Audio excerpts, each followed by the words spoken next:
قد افلح المؤمنون الذين هم في صلاتهم خاشعون صدق اللہ العظیم۔ حمد و ثناء، تعریف، حمد، کبریائی، بڑائی اللہ رب العالمین کی ذات کے لیے ہے۔ درود و سلام امام کائنات، امام المرسلین، شفیع المذنبین اور رحمت للعالمین جناب محمد الرسول اللہ صلی اللہ علیہ وآلہ وسلم کی ذات اقدس پر۔ حضرات دی وقار، سورہ مومنون کی ابتدائی 2 آیات آپ نے سماعت فرمائی۔ اللہ احکم الحاکمین ان آیات بینات میں ان مومنوں کی فلاح، کامیابی اور کامرانی کا تذکرہ فرما رہے ہیں۔ الذین هم فی صلاتہم خاشعون، وہ مومن، وہ اہل ایمان، الذین هم فی صلاتہم خاشعون، جو اپنے نمازوں میں خشوع اور خضوع اختیار کرتے ہیں۔ آپ نے پچھلے جمعہ میں خشوع اور خضوع کے حوالے سے اس کے معنی اور مفاہیم، اس کے اطلاقات اور اس کی فضیلت کے بارے میں تذکرہ سنا ہے۔ آج اسی سے پیوستہ خشوع اور خضوع ہماری نمازوں میں کیسے ہو سکتا ہے اور اس کے اسباب کیا ہو سکتے ہیں، آج اس حوالے سے گفتگو ہوگی۔ حضرات محترم، نماز ایک ایسی جامع عبادت ہے جو اللہ احکم الحاکمین نے ہر مسلمان پر فرض فرمائی ہے، اور حدیث میں آتا ہے کہ مروا صبیانکم بالصلاۃ اذا بلغوا 7 سنین، اپنے بچوں کو نماز کا حکم دو، وہم ابناء 7 سنین، اس کیفیت میں کہ جب وہ 7 سال کے ہو جائیں۔ وضربوہم وہم ابناء 10، اور جب وہ 10 سال کے ہو جائیں تو اس نماز نہ پڑھنے کی صورت میں سختی کر کے، مار کے ان کو نماز پڑھاؤ۔ یہ عبادت، یہ ایسی عبادت ہے کہ جس میں ایک بندہ مومن،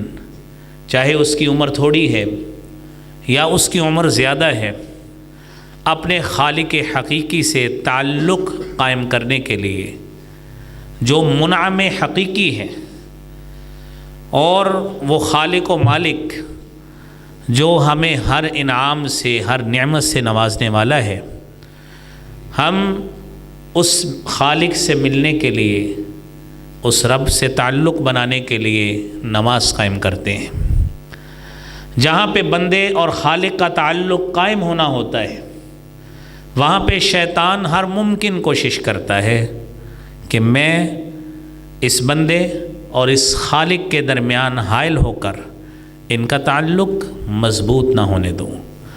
لہذا ایک طرف بندہ مومن اپنے تائیں کوشش کرتا ہے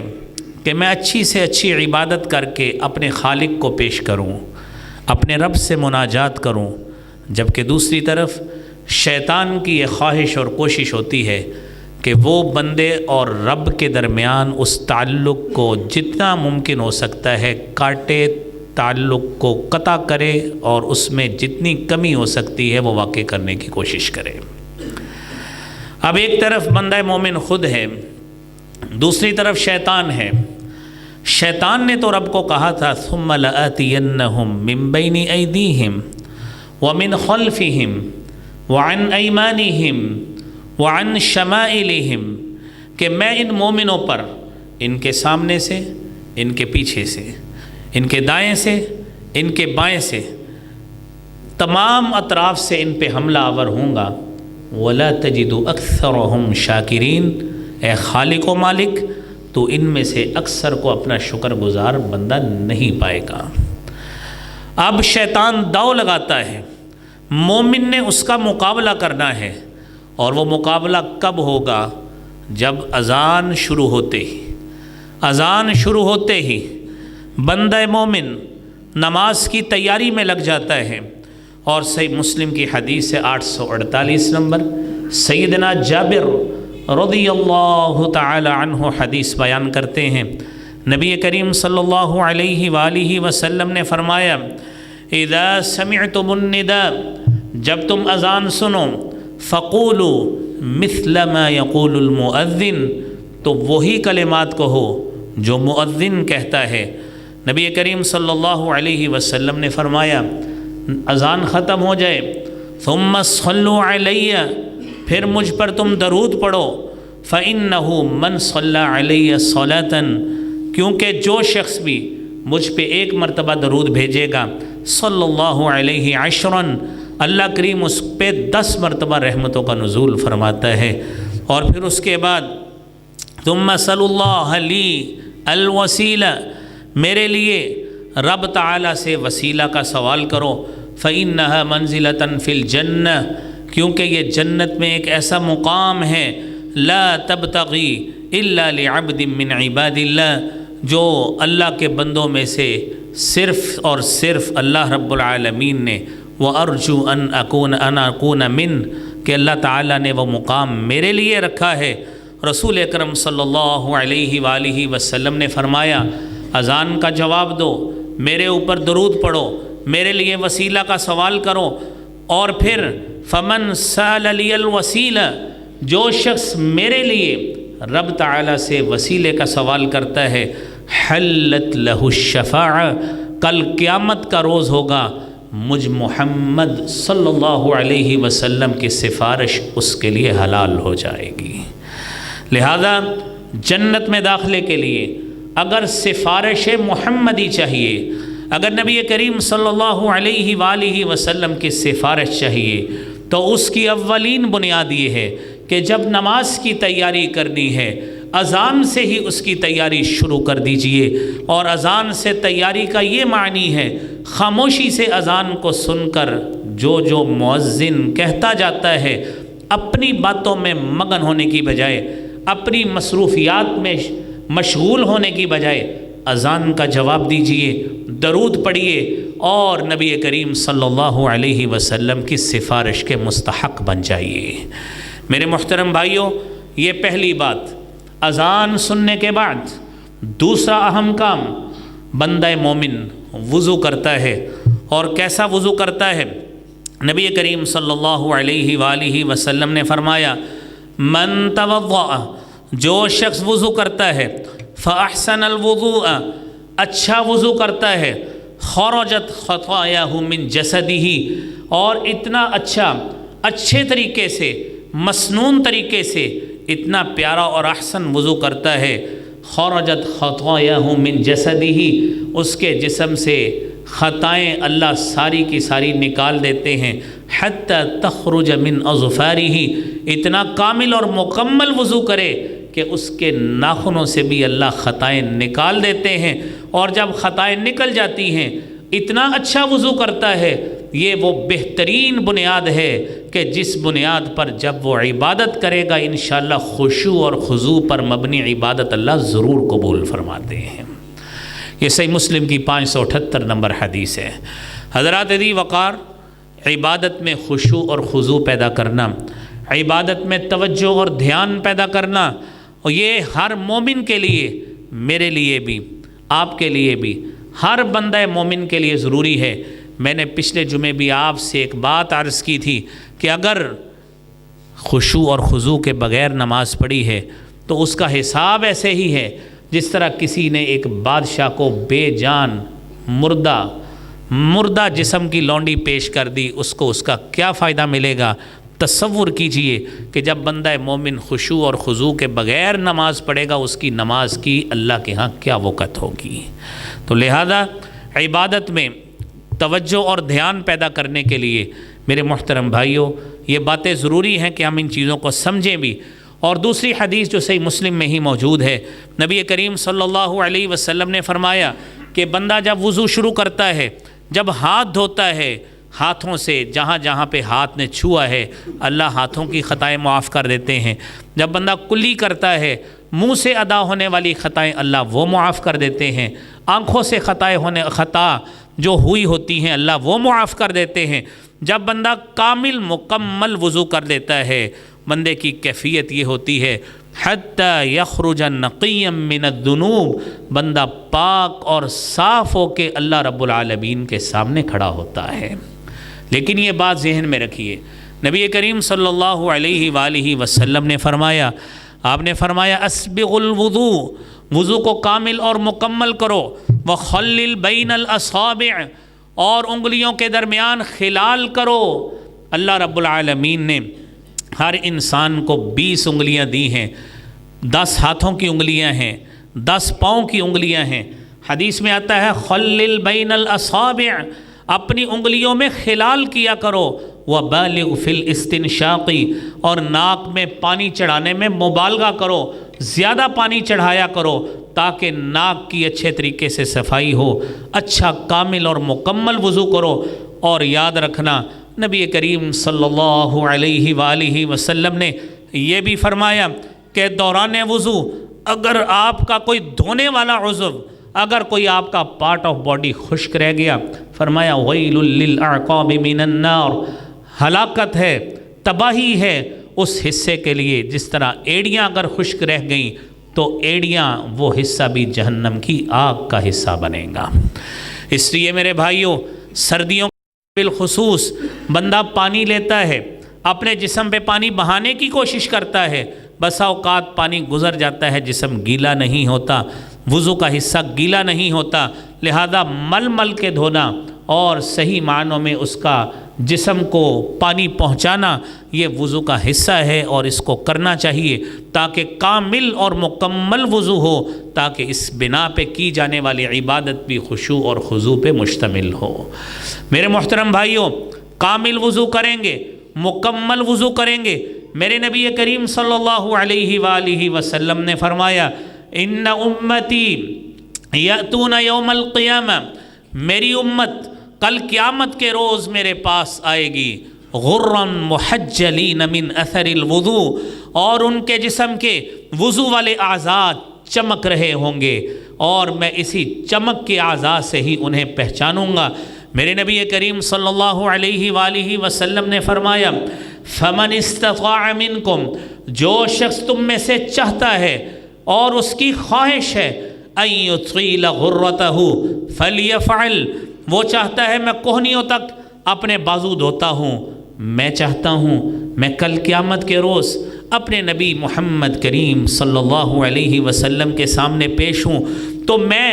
اپنے جسم کو زیادہ چمکدار بناتے ہوئے اپنے نبی کے سامنے پیش ہوں۔ تو آپ نے فرمایا فمن استطاع منکم ان یطیل غرتہ فلیفعل، اس کو چاہیے کہ وہ کوہنیوں کی بجائے بازو تھوڑا سا آگے تک دھو لے۔ اگر وہ شخص اپنے پاؤں ٹخنوں سمیت دھوتا ہے، اس کو چاہیے وہ 6 انچ مزید زیادہ دھو لے۔ کل اللہ کے حضور اپنے نبی کریم صلی اللہ علیہ وسلم کے سامنے بطور امتی بن کے پیش ہوگا، اللہ کریم اس کو دوسری امت کے افراد سے ممتاز رکھتے ہوئے اس کو درجات سے نوازیں گے۔ یہ میرے بھائیوں، یہ اچھا وضو کر کے بندہ اللہ رب العالمین کے سامنے پیش ہو تو یقینی بات ہے وہ درجات وہ حاصل بھی کرے گا، نماز میں توجہ اور دھیان بھی آئے گا، نماز میں خشوع اور خضوع قائم بھی رہے گا۔ اور اگلی بات میرے بھائیوں، خشوع اور خضوع کو قائم رکھنے کے لیے وہ یہ ہے کہ بندہ مومن جب مسجد میں آتا ہے اچھے کپڑے پہن کے آئے، خوشبو کا استعمال کر کے آئے، کیونکہ قرآن کریم میں سورہ اعراف میں اللہ رب العالمین یہ فرماتے ہیں یا بنی آدم خذوا زینتکم عند کل مسجد وَكُلُوا وَاشْرَبُوا وَلَا تُسْرِفُوا إِنَّهُ لَا يُحِبُّ الْمُسْرِفِينَ۔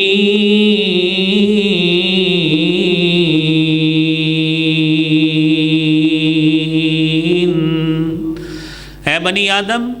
خُذُوا زِینَتَکُمْ عِنْدَ كُلِّ مسجد، جب بھی مسجد میں جاؤ، مسجد میں داخل ہو، خُذُوا زِینَتَکُم، زینت بنا کے جاؤ۔ جس طرح بندہ میرے بھائیوں دکان پہ جاتا ہے، اپنے آفس میں جاتا ہے، اور بالخصوص اپنے مہمانوں میں، اپنے رشتہ داروں میں، اور شادی بیاہ پہ ملنے کے لیے لوگوں سے گیدرنگ میں جاتا ہے، تو یہ تو اللہ کے مہمان ہوتے ہیں، یہ جو مسجد میں آئے ہوتے ہیں۔ اور یہ روئے زمین کی بہترین وہ جگہ ہوتی ہے جس کے بارے میں نبی کریم صلی اللہ علیہ وآلہ وسلم نے فرمایا احب البلاد الی اللہ مساجدها، روئے زمین پر سب سے بہترین جگہیں اگر کوئی ہیں تو وہ صرف اللہ کی مساجد ہیں۔ بندہ دنیا میں مختلف سپورٹس پہ اچھے اچھے کپڑے پہن کے جاتا ہے، جب مسجد میں آتا ہے حیرانگی والی بات ہے، کیوں یہ ہلکی سی ٹوپی، پھٹی پرانی ٹوپی جس کو پہن کے نہ دکان پہ بیٹھ سکتا ہے، اس پلاسٹک کی ٹوپی کو پہن کے بندہ سسرال نہیں جا سکتا، اس ٹوپی کو پہن کے بندہ کسی اپنی گیدرنگ میں نہیں جا سکتا، تو رب کے سامنے آتے ہوئے اچھی ٹوپی پہننے میں، اچھی پگڑی پہننے میں اور اچھے کپڑے پہننے میں کون سا حرج ہوتا ہے؟ لہذا میرے بھائیوں اس آیت پہ عمل کرتے ہوئے اللہ کریم سے ساتھ توفیق بھی مانگنی چاہیے اور زینت بنا کے مسجد میں آنا چاہیے، کیونکہ ہم اس گیدرنگ میں آ رہے ہوتے ہیں جو اللہ رب العالمین کی مہمانی کا گھر ہے، اور اللہ رب العالمین کی پسندیدہ ترین جگہ روئے زمین پر وہ اللہ کی مسجد ہوتی ہے۔ اللہ کریم ہمیں اس پہ عمل کی توفیق عطا فرمائے۔ اور میرے محترم بھائیوں، بندہ جب مسجد کی طرف آتا ہے اس کو یہ ذہن میں رکھنا چاہیے کہ میں اب اللہ کی مسجد میں جا رہا ہوں، اور ایک ایک قدم نبی کریم صلی اللہ علیہ وسلم نے فرمایا فَكُلُّ بِخُطْوَةٍ، ہر وہ قدم جو آپ اللہ کی مسجد کی طرف اٹھاتے ہیں، اللہ کریم ایک ایک قدم کی بدولت تمہارے گناہوں کو معاف کرتے جاتے ہیں۔ لہذا ہم اس مسجد میں آ رہے ہوتے ہیں جس مسجد میں آنے کے اللہ رب العالمین گناہ معاف کرتے ہیں۔ اور میرے محترم بھائیوں، نماز پڑھنے کے لیے بندہ اصل میں سکون چاہتا ہے اور گھریلو پریشانیوں سے نجات چاہتے ہوئے ایسی جگہ عبادت کرنی چاہتا ہے جہاں پہ وہ بندہ اور خالق و مالک وہ رب اس کی مناجات کو سنے۔ اور نبی کریم صلی اللہ علیہ وآلہ وسلم نے فرمایا تم میں سے جب کوئی شخص نماز پڑھتا ہے فَإِنَّهُ يُنَاجِي رَبَّهُ، وہ اپنے رب سے مناجات کر رہا ہوتا ہے، اپنے رب سے سرگوشیاں کر رہا ہوتا ہے۔ اب اس بندے کو سوچنا ہے کہ وہ کس قسم کی سرگوشی کرتا ہے، اور اس کو معلوم ہو کہ اپنے رب سے کیا سرگوشی کر رہا ہے۔ میں نے پچھلے جمعے حدیث جبرائیل آپ کو پوری سنائی تھی، میں اس کا وہ حصہ دوبارہ پڑھ دیتا ہوں کہ جس میں حضرت جبرائیل علیہ الصلاۃ والسلام نے نبی کریم صلی اللہ علیہ وآلہ وسلم سے پوچھا تھا کہ مل احسان، احسان کیا ہوتا ہے؟ تو حبیب کبریا جناب محمد الرسول اللہ صلی اللہ علیہ وآلہ وسلم نے فرمایا تھا ان تعبد اللہ کأنک ترا، آپ اللہ کی ایسے عبادت کریں کأنک ترا، جس طرح آپ اللہ کو دیکھ رہے ہیں۔ فإن لم تکن ترا، اگر آپ اللہ کو نہیں دیکھ رہے تو یہ تصور پیدا کر لیجئے، یہ احساس پیدا کر لیجئے، انہو یراک، وہ خالق و مالک وہ آپ کو دیکھ رہا ہے، آپ کے ہر عمل کا مشاہدہ کر رہا ہے، وہ سمیع علیم ہے، وہ علیم بذات الصدور ہے، وہ سمیع بصیر ہے، آپ کے ہر عمل سے آگاہی وہ خالق و مالک کی صفت ہے۔ تم اپنا عمل چھپانا بھی چاہو وہ مالک پھر بھی اس کو جانتا ہے۔ لہذا جب ہم عبادت اس رب کے لیے کر رہے ہیں تو میرے محترم بھائیوں، یہ بات ہمیں ہمیشہ یہ مد نظر رکھنی چاہیے کہ ہم اللہ رب العالمین کے حضور کیسی عبادت پیش کر رہے ہیں۔ اور پھر اس عبادت کے لیے بڑا سبب یہ ہے کہ عظمت اور اللہ رب العالمین کے لیے یہ احساس رکھنا کہ میں اس خالق و مالک اس کی عبادت کر رہا ہوں جس کا مرتبہ اتنا ہے، خالق ارض و سما ہے، تمام کل کائنات کا خالق اور مالک ہے، وہ خالق و مالک ہے، وہ ایسا رب ہے کہ جس نے آپ کو پیدا کیا، اور وہ آپ کا مالک، آپ کے دل میں اس کی محبت کے جذبات پیدا ہونے چاہیے، جس نے آپ کو ہر نعمت دی، اس نے آپ کو صحت دی، آپ کو سلامتی دی، آپ کو عقل اور ریشنل اپروچ دی، جانوروں سے آپ کو بالا رکھا، روئے زمین کی تمام مخلوقات سے بالا رکھتے ہوئے احسن تقویم پیدا کیا، عقل دی، فہم دیا، فراست دی، سارا کچھ دیا، تو یہ بندے کو یہ حیا کا جذبہ بھی اس کے دل میں ہونا چاہیے کہ جس خالق و مالک نے مجھے سارا کچھ دیا ہے، اس جبین کو جھکانے کا حق بھی صرف اس ذات کے پاس ہے،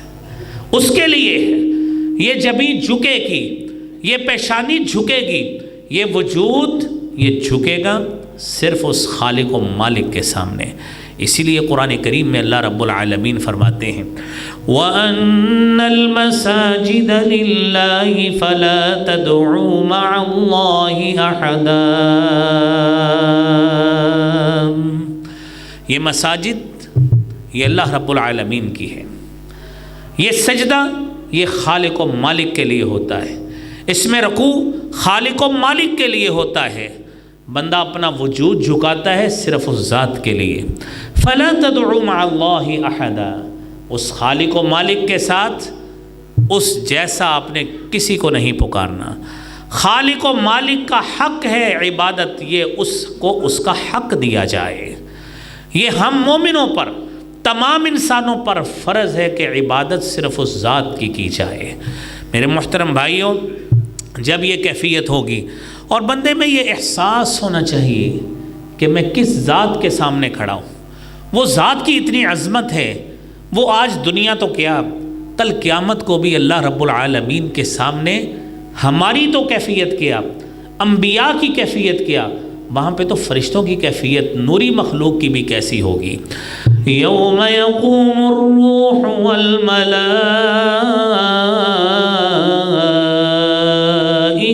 صفا لا يتكلمون إلا من أذن له الرحمن وقال صوابا۔ فرشتہ جبرائیل بھی، بقیہ فرشتے بھی صف باندھ کے کھڑے ہوں گے، کسی میں ہمت نہیں ہے اس کے سامنے کلام کرنے کی، الا من اذن له الرحمن،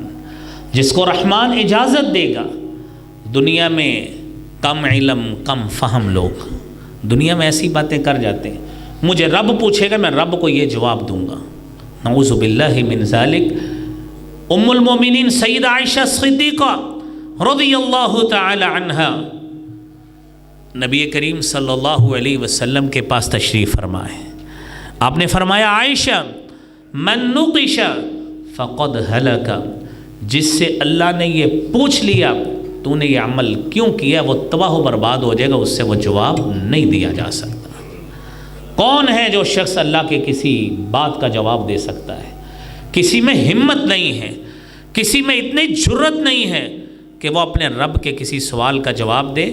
اسی لیے ہمیشہ ہی اللہ کی رحمت کی امید لگاتے ہوئے اسی رحمت کی اس سے دعا کرنی چاہیے کہ اللہ اپنی رحمت کی آغوش میں لپیٹے ہوئے اللہ ہمیں بھی اپنی جنت میں لے جانا۔ اللہ کریم اپنی رحمت کی آغوش میں لپیٹتے ہوئے ہمارے بھی گناہوں کو معاف کر دینا۔ یہ ہمیشہ اللہ رب العالمین سے میرے بھائیوں یہ دعا مانگتے رہنا چاہیے۔ اور میرے بھائیوں اس کے بعد یہ ہے کہ اخلاص پیدا کرنا چاہیے، عبادت میں خشوع چاہیے، اخلاص ہونا چاہیے۔ اور اخلاص کیسا ہونا چاہیے؟ یہ بات نہیں ہونی چاہیے کہ میں نماز پڑھ رہا ہوں،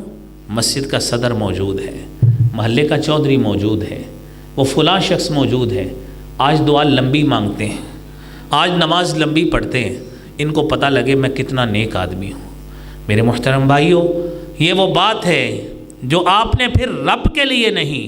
اس بندے عبادت کرنا شروع کر دی۔ عبادت کا حق تو یہ تھا کہ اس رب کے لیے عبادت کی جاتی، جب تصور ہی یہ آ گیا خشوع اور خضوع کدھر چلا گیا؟ میرے محترم بھائیوں، اللہ رب العالمین نے اسی لیے قرآن کریم میں فرمایا ہے من کان یرید حرث الآخرۃ نزد له فی حرثه ومن كان يريد حرث الدنيا نؤته منها وما له في الآخرة من نصيب۔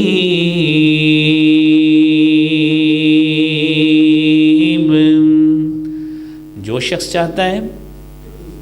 آخرت میں اللہ سے ثواب ملے، وہ دنیا میں لوگوں کو اپنی عبادت نہیں دکھاتا، وہ دنیا میں اچھی اچھی چیزیں پڑھ کے لوگوں کو یہ جتلاتا نہیں ہے کہ میرے پاس بھی یہ کچھ ہے، مجھے بھی مانیں، مجھے بھی تسلیم کریں، میرا علم بھی مانیے، میری آواز کو بھی تسلیم کریں، یہ نہیں کرتا۔ لیکن حقیقت کیا ہے؟ من کان یرید حرث الدنیا، جس میں اخلاص نہیں ہے، اور اخلاص کیا ہے؟ وَمَا أُمِرُوا إِلَّا لِيَعْبُدُوا اللَّهَ مُخْلِصِينَ لَهُ الدِّينَ۔ حکم تو سب مومنوں کو یہی دیا گیا ہے کہ خالص عبادت کرنی ہے اس اللہ کے لیے۔ اب کیفیت یہ ہے کہ بندہ مومن اگر وہ چاہتا ہے کہ دنیا سے تعریف کروا لوں، اپریسیشن لے لوں، میرا رب کہتا ہے نُؤْتِهِ مِنْهَا،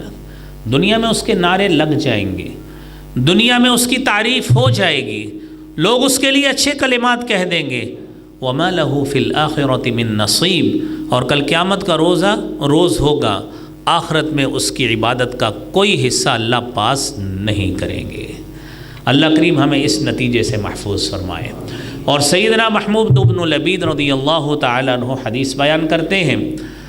نبی کریم صلی اللہ علیہ وآلہ وسلم نے فرمایا اسی حدیث کے حوالے سے، اسی عمل کے حوالے سے، ان اخوف ما اخاف علیکم الشرک الاصغر یعنی الریاء، مجھے تم پر سب سے زیادہ جس چیز کا خوف ہے وہ چھوٹا شرک ہے، کہ عبادت اس رب کے لیے چاہیے، وہ عبادت کا درجہ، وہ سٹیٹس اور منصب جو رب کو دینا چاہیے، ہم نے مخلوق کو دے دیا۔ نبی کریم صلی اللہ علیہ وآلہ وسلم فرماتے ہیں کل قیامت کے روز یہ بندہ رب کے سامنے جائے گا، اللہ رب العالمین کہیں گے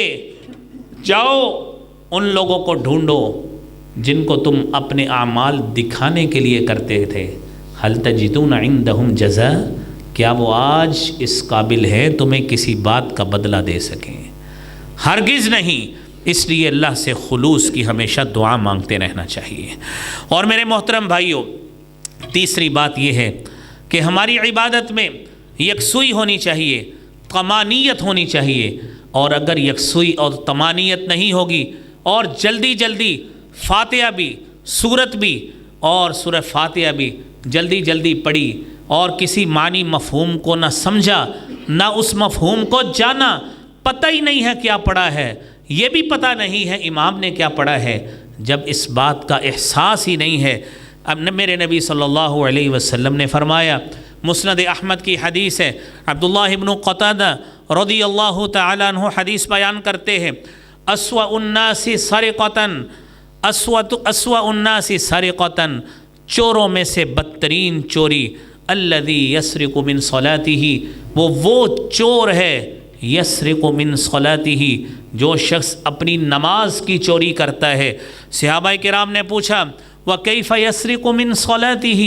بندہ کیسے اپنی نماز سے چوری کرتا ہے؟ میرے نبی کریم صلی اللہ علیہ وآلہ وسلم نے فرمایا لا يتم رکوعها ولا سجودها، نہ رکوع پورے کرتا ہے نہ سجدے پورے کرتا ہے، یہ بدترین چور ہے جو نماز کی چوری کرتا ہے۔ میرے محترم بھائیوں، تصور کریں اگر ہمارے بھی اللہ رحم فرمائے رکوع اور سجود ایسے ہوئے، ہم کون سی نماز لے کر اللہ کے سامنے جائیں گے؟ اس لیے بھائیوں یہ احساس ہونا چاہیے کہ ہم جس مالک کے لیے عبادت کر رہے ہیں ہر عمل اسی کے لیے ہو۔ اور دوسری بات میرے بھائیوں، ہمیشہ یہ ذہن میں رکھیں کہ ذہن میں یہ رکھیں کہ اپنے رب سے مناجات کر رہے ہیں۔ مستدرک حاکم کی صحیح روایت ہے 861 نمبر، نبی کریم صلی اللہ علیہ وآلہ وسلم نے فرمایا ان احدکم اذا قام، تم میں سے کوئی شخص جب کھڑا ہوتا ہے، یصلی، نماز پڑھتا ہے، انما یقوم یناجی ربہ، وہ اپنے رب سے کھڑا ہو کر مناجات کرتا ہوتا ہے، فَلْيَنْظُرْ كَيْفَ يُنَاجِيهِ، اب یہ اس کو تصور کرنا چاہیے کہ وہ کس ذات سے مناجات کر رہا ہے اور کس پیرائے میں کر رہا ہے۔ میں نے پچھلے جمعے بھی ایک مثال دی تھی، ہم کسی آفیسر کے پاس جاتے ہیں، ہم کسی پڑھے لکھے شخص کے پاس جاتے ہیں، ہم اپنا پورا گروپ لے کر جاتے ہیں اور راستے میں سوچتے ہیں بات کون کرے گا. وہ کہتے ہیں جی آپ کا منصب زیادہ قریب ہے, آپ کیجئے. کیوں؟ کہتے پتہ ہو بات کیا کرنی ہے, آپ اس کے سٹیٹس کو مد نظر رکھ کے بات کریں گے. جب دنیا میں ہم اتنا اہتمام کرتے ہیں, جب اس مالک کے سامنے کھڑا ہوتے ہیں, اس مالک کا احساس ہم نے کتنا جانا ہوتا ہے کہ وہ خالق ارض و سما ہے, ہم اس کو کون سی نماز پیش کر رہے ہیں. اس لیے میرے بھائیوں یہ سوچنا چاہیے کہ مومن آدمی کی یہ صفت ہے, والذین اذا ذکروا بآیات ربہم لم یخروا علیہا صما وعمیانا. سورہ فرقان کی آیت ہے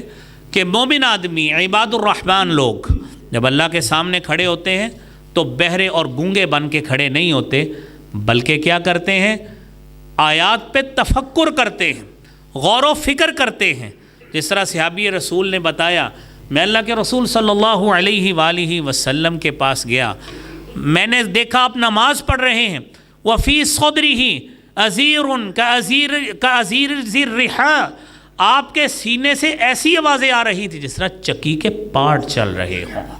اور دوسری حدیث میں آتا ہے کعزیز المرجل, جس طرح ہنڈیا کے ابلنے کی آوازیں آتی ہیں, سینے سے اس طرح گڑ گڑانے کی آوازیں آیا کرتی تھیں. میرے محترم بھائیوں, خشوع اور خضوع اس طرح کا ہوتا ہے. اور ظاہری بات ہے جب نماز پڑھتے ہیں شیطان بھی انسان کو ورغلاتا ہے. نبی کریم صلی اللہ علیہ وآلہ وسلم نے فرمایا, صحیح مسلم کی 2203 نمبر حدیث ہے, آپ نے فرمایا جب شیطان آپ کو نماز میں کسی چیز کا وسوسہ ڈالتا ہے, صحابی نے جب پوچھا کہ ایسے کیفیت ہوتی ہے, آپ نے فرمایا ذاک شیطان یقال له خنزب فاذا احسسته فتعوذ باللہ, جب تجھے احساس ہو شیطان نے دوران نماز تیرے اوپر حملہ کیا ہے, تو احساس کرے, اللہ سے پناہ مانگ, اعوذ باللہ من الشیطان الرجیم پڑھ کر وطفل عین یسارک ثلاثا, اپنی بائیں طرف 3 مرتبہ تھوک دیجئے دوران نماز. صحابی رسول کہتے ہیں ففعلت ذلك فاذهبه الله عني, میں نے اللہ کے نبی صلی اللہ علیہ وسلم کی بتائی ہوئی بات پہ عمل کیا, اللہ کریم نے مجھ سے شیطان کے حملے کو دور کر دیا. تو نمازی جب نماز پڑھتا ہے اس کو ایسی کیفیت اگر دوران نماز لاحق ہو, اس کو 3 مرتبہ پہلے اعوذ باللہ من الشیطان الرجیم پڑھ کر 3 مرتبہ اس طرح کر دینا چاہیے. اللہ کریم اس کو شیطان کے حملے سے محفوظ رکھیں گے. اور میرے بھائیوں اگلی بات یہ ہے, آپ نماز میں خشوع چاہتے ہیں, دعاؤں میں تنوع اختیار کیجئے, دعاؤں میں اب مختلف نئی دعائیں یاد کیجئے, جامع دعائیں یاد کیجئے. جو بچپن میں سبحان ربی العظیم اور سبحان ربی الاعلیٰ یاد کی تھی, اب بڑے ہو گئے ہیں. بچپن میں ہلکے کپڑے پہنتے تھے, رنگ برنگے پہن لیتے تھے, کوئی پتہ نہیں ہوتا تھا. بڑے ہو گئے ہیں, برانڈڈ سوٹ پہنتے ہیں, اچھی گھڑیاں پہنتے ہیں, اچھی گاڑیاں استعمال کرتے ہیں, اچھی جگہ پہ دکان خریدنے کا احساس آتا ہے. نہیں احساس آتا, یہ نہیں آتا نماز بھی اچھی کر لیں. یہ احساس خدا نخواستہ یہ کیوں نہیں ہمارے دلوں میں آتا. اللہ کریم ہماری نمازیں بھی ہمارے اچھی پیدا کرنے اور پیش کرنے, رب کے سامنے اچھی دعائیں پڑھنے کی ہمیں توفیق عطا فرمائے. اور میرے محترم بھائیوں یہ ذہن میں رکھیے کہ جو بھی نماز پڑھے آخری نماز سمجھ کے پڑھے. ابو ایوب انصاری رضی اللہ تعالیٰ عنہ بیان کرتے ہیں, نبی کریم صلی اللہ علیہ وسلم نے فرمایا, سنن ابن ماجہ کی 4171 نمبر حدیث ہے, فرمایا اذا قمت فی صلاتک فصلی صلاۃ مودع, جب بھی نماز پڑھو یہ سوچو شاید یہ میری آخری نماز ہو, اس کے بعد نماز کا پتہ نہیں وقت ملنا ہے کہ نہیں ملنا. لہذا جتنا خشوع و خضوع, جتنا توجہ, جتنی یکسوئی, جتنا دھیان عبادت میں ہو سکتا ہے اتنا اس میں لگا کر اچھی سے اچھی نماز پیش اپنے رب کو کیجیے. اور میرے بھائیوں نبی کریم صلی اللہ علیہ وسلم نے یہ بھی فرمایا اذکر الموت فی صلاتک, اپنی نماز میں موت کو یاد کیا کرو. فإن الرجل اذا ذکر الموت فی صلاته لحر ان یحسن صلاته, جب بندہ اپنی نماز میں یہ احساس رکھتا ہے کہ میرے اوپر موت طاری ہونے والی ہے، یہ بات زیادہ قرین قیاس ہے، وہ نماز کو اچھی بنا کے اپنے رب کے سامنے پیش کرے گا۔ اور آخری دو باتیں میرے بھائیوں، جب نیند کا غلبہ ہو،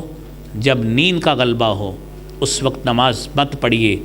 اپنے آنکھوں پہ چھینٹے ماریے، وضو کو اچھا بنائیے، نیند کا غلبہ دور ہو۔ نبی کریم صلی اللہ علیہ وآلہ وسلم نے فرمایا اذا نعس احدکم فی الصلاة فلینم حتی یعلم ما یقرأ، اگر کسی کو اونگ آ رہی ہے، اس کو احساس ہو رہا ہے مجھے نیند آ رہی ہے، فرمایا فریش ہو جائیے، اس کو علم ہونا چاہیے کہ اپنی نماز میں کیا پڑھ رہا ہے۔ ہمیں تو نیند بھی نہیں آ رہی ہوتی، پھر بھی پتہ نہیں ہوتا کیا پڑھ رہے ہیں، یہ بھی پتہ نہیں ہوتا امام صاحب کیا پڑھ رہے ہیں۔ تو اس کے لیے زیادہ قرین بات یہ ہے، اپنی پڑھی جانے والی نمازوں کا ترجمہ یاد کیجئے، پڑھی جانے والی صورتیں اس کا ترجمہ یاد کیجئے، پتہ لگے ہم اپنے رب کو کون سا تحفہ دے رہے ہیں۔ آپ کو کوئی پیک تحفہ لا دے، آپ کو ہمیشہ یہی احساس رہتا ہے پتہ نہیں اس میں کیا ہے، پتہ نہیں اس میں کیا ہے۔ ہم اپنے رب سے مناجات والا کون سا گفٹ بھیج رہے ہیں جو ہمیں بھی نہیں پتہ اس میں کیا ہے۔ اس لیے نمازوں کا ترجمہ یاد کیجئے، قرآن کا ترجمہ پڑھیے، اور اس پڑھی گئی صورتوں کا وہ آیات جو آپ کو ترجمے میں آتی ہیں، جو پتہ ہو کہ نماز میں یہ پڑھا جاتا ہے، یہ میں اپنے رب سے کلام کر رہا ہوں، اس کا انتخاب کر کے اپنی نماز میں پڑھا کریں۔ اور آخری بات میرے بھائیوں، بھوک کی شدت ہو، بھوک کی شدت، آپ نے فرمایا لا صلاۃ بحضرۃ الطعام ولا وهو يدافعه الاخبثان، صحیح مسلم کی 560 نمبر حدیث ہے۔ بھوک کی شدت ہو، پہلے آپ کھانا کھا لیں تاکہ ساری نماز میں آپ کو کھانے کا احساس نہ رہے۔ آپ کو پخانے کی، واش روم جانے کی حاجت ہے، آپ پہلے ادھر سے ہو کے آ جائیے تاکہ آپ نماز تسلی سے پڑھ لیں۔ یہ میرے بھائیوں ان چیزوں پہ پڑھی گئی نماز انشاءاللہ یہ نکات مد نظر رکھیں گے، آپ کی عبادت میں توجہ بھی پیدا ہوگی، دھیان آئے گا، یکسوئی آئے گی، اور اپنے رب سے ہم مناجات کریں گے، اس کا دل پہ بھی اثر ہوگا۔ اور یہ وہ نماز ہوگی جس نماز کے بارے میں قرآن کہتا ہے ان الصلاۃ تنہی عن الفحشاء والمنکر، یہ نماز پھر بے حیائی سے بھی روکے گی، برے کاموں سے بھی روکے گی۔ اللہ کریم ہمیں اس کی توفیق عطا فرمائے۔ وآخر دعوانا ان الحمد للہ رب العالمین۔